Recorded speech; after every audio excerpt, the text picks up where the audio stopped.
എടോ, താൻ മൊറാൾ സംഭവം എന്ന് കേട്ടിട്ടുണ്ടോ? കയ്യൂർ വെടിവെപ്പ് എന്ന് കേട്ടിട്ടുണ്ടോ? ഇതൊക്കെ ഒരുപാട് തവണ കേട്ടിരിക്കുന്നു സാർ. ആ, താനൊക്കെ കേട്ടിട്ടേ ഉള്ളൂ. അതിന്റെ മുന്നണി പോരാളിയായിരുന്നടോ ഈ ഞാൻ. അതങ്ങ് പള്ളി പറഞ്ഞാ മതി.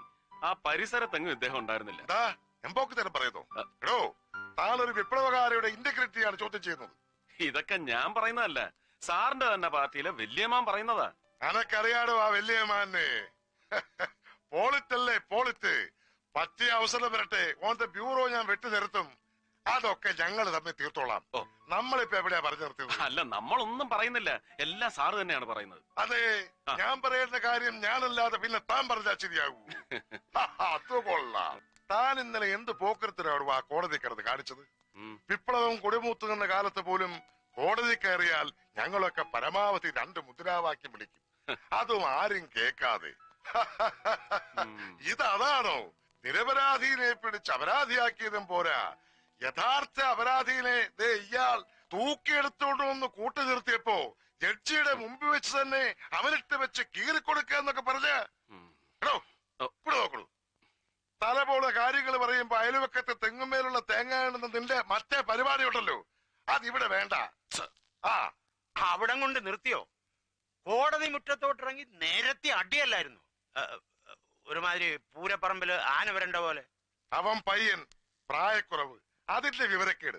താൻ അവിടെ എന്ത് ചെയ്യായിരുന്നു? എന്റെ പൊന്ന് സാറേ, സീനിയർ നിന്ന് ലാൻഡ് ഓർഡർ ഇട്ട് ഇണ്ടനടിക്കുമ്പോ എനിക്ക് എന്നാ ചെയ്യാൻ പറ്റും സാറേ? പിന്നെ ഞാൻ നോക്കിയും കണ്ട് നിന്നതുകൊണ്ട് ഇങ്ങേരുടെ തടി രക്ഷപ്പെട്ടു. ഓ, ഞാനെന്തെങ്കിലും ചോദ്യം ചെയ്യാൻ വിളിച്ചാൽ എന്തൊരു എളിമ! ഈ കണ്ട ചെയ്തെല്ലാം ചെയ്തു കൂട്ടിയത് ഇയാളാണെന്ന് ഈ മോന്ത കണ്ടാൽ ആരെങ്കിലും പറയൂ? മുഹമ്മദേ, now I am serious. ഇനി എന്തെങ്കിലും മേജർ ആക്ഷൻ എടുക്കണമെങ്കിൽ അതെന്റെ പെർമിഷനോടെ മാത്രം മതി.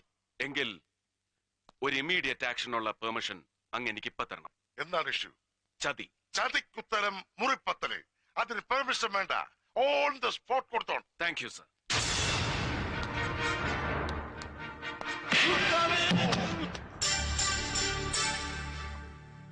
ഇറങ്ങി പോടോ എന്റെ മുമ്പിൽ നിന്ന്. എടോ, തന്നോടല്ലേ പറഞ്ഞ ഇറങ്ങിപ്പോവാൻ?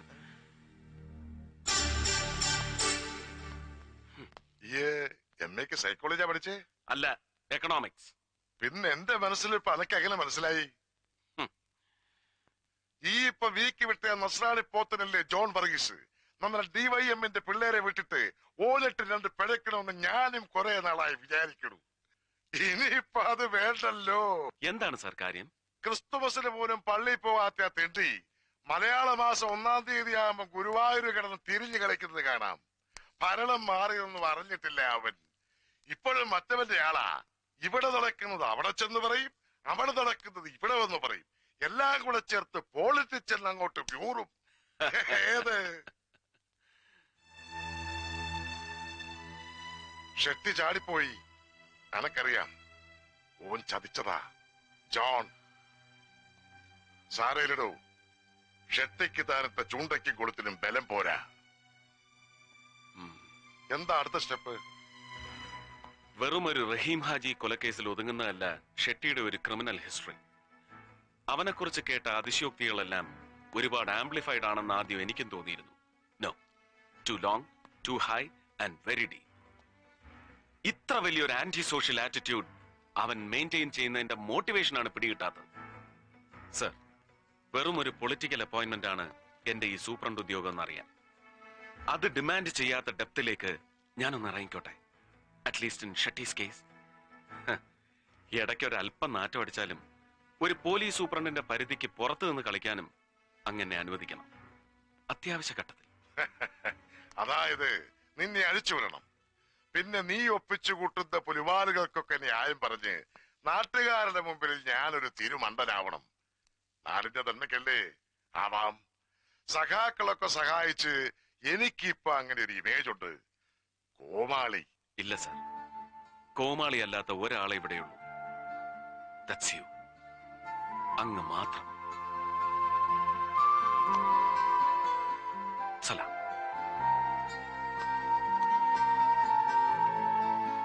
സലാം.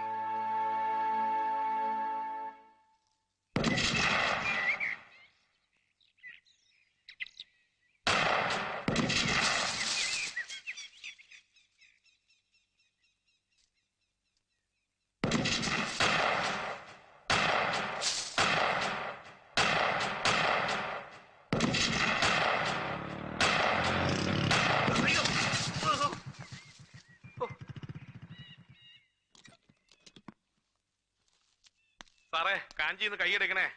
ആകാശത്ത് വെച്ച അവസാനം എന്റെ നെഞ്ചി കൊള്ളും.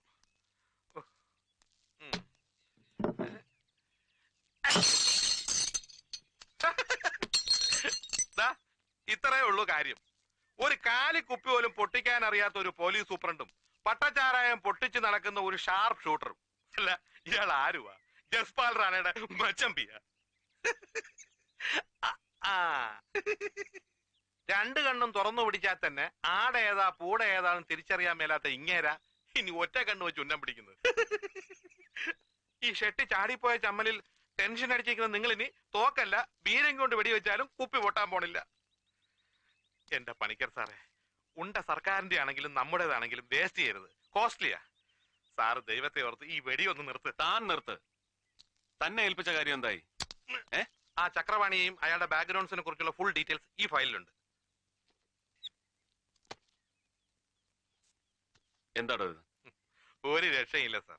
ഒരുമാതിരി അഡ്രസ് ഉള്ള സകല നാടക കമ്പനികളിലും കയറി അന്വേഷിച്ചു. ചക്രവാണി എന്ന പേരുള്ള ഒരു ഡയറക്ടറെയോ റൈറ്ററെയോ നടനെയോ അവർക്ക് മുമ്പ് പരിചയമില്ല. ഒരൊറ്റ പബ്ലിഷിംഗ് കമ്പനി പോലും ഇയാളുടെ ഒരു വർക്കും മുമ്പ് പബ്ലിഷ് ചെയ്തിട്ടില്ല. ഈ അക്കാഡമി അവാർഡ് കിട്ടിയ ചക്രവാണിയുടെ ഒരു സാധനം TC ബുക്ക് റിലീസ് ചെയ്തിട്ടുണ്ട്. അതും 500 കാപ്പി. എന്തിനധികം? വിൽപ്പനയല്ലോ ഉദ്ദേശം. പോരല്ലോ ഗുരുമൂർത്തി. അങ്ങനെ 100% അനോണിമസ് ആയ ഒരു പാസ്റ്റ്, അത്തരം ഒരു ഭൂതകാലം ഈ ലോകത്ത് ഒരുത്തനും ഉണ്ടാവില്ല. തന്റെ അന്വേഷണത്തിൽ എവിടെയെങ്കിലും ഒരു മിസ്സിംഗ് ലിങ്ക് ഉണ്ടാവും. ഒന്ന് ചുഴിഞ്ഞ് ചിന്തിച്ചു നോക്കിയേ, എന്തെങ്കിലും വിഴുങ്ങിപ്പോയിട്ടുണ്ടോന്ന്.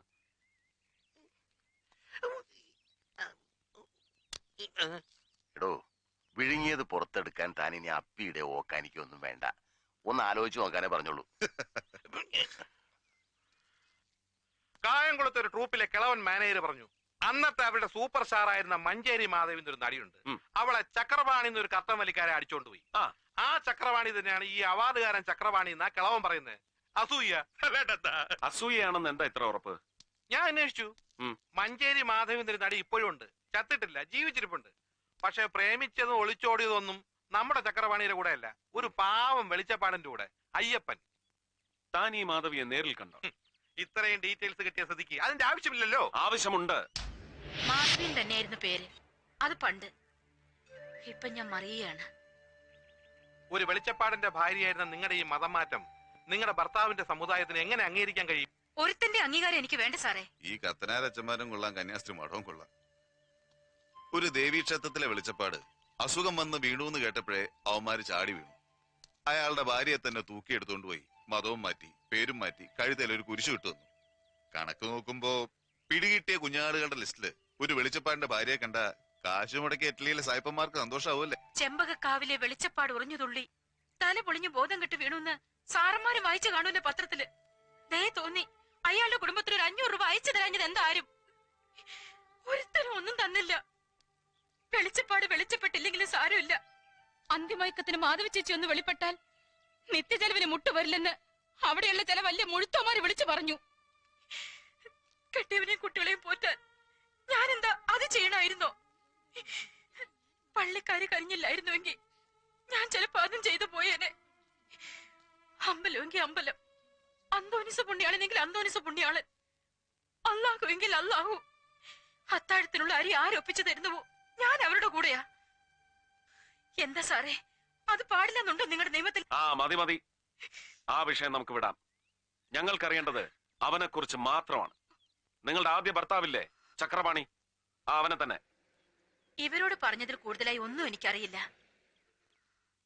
10-20 കൊല്ലം മുമ്പ് നടന്നൊരു പഴങ്കഥ, അതൊക്കെ ഞാൻ എന്നേ മറന്നു. ഈ കോൺവെന്റിലെ ചട്ടങ്ങൾ അനുസരിച്ച് ഇതിൽ കൂടുതൽ എന്തെങ്കിലും സംസാരിക്കണമെങ്കിൽ പൗലോസച്ചന്റെ അനുവാദം വേണം.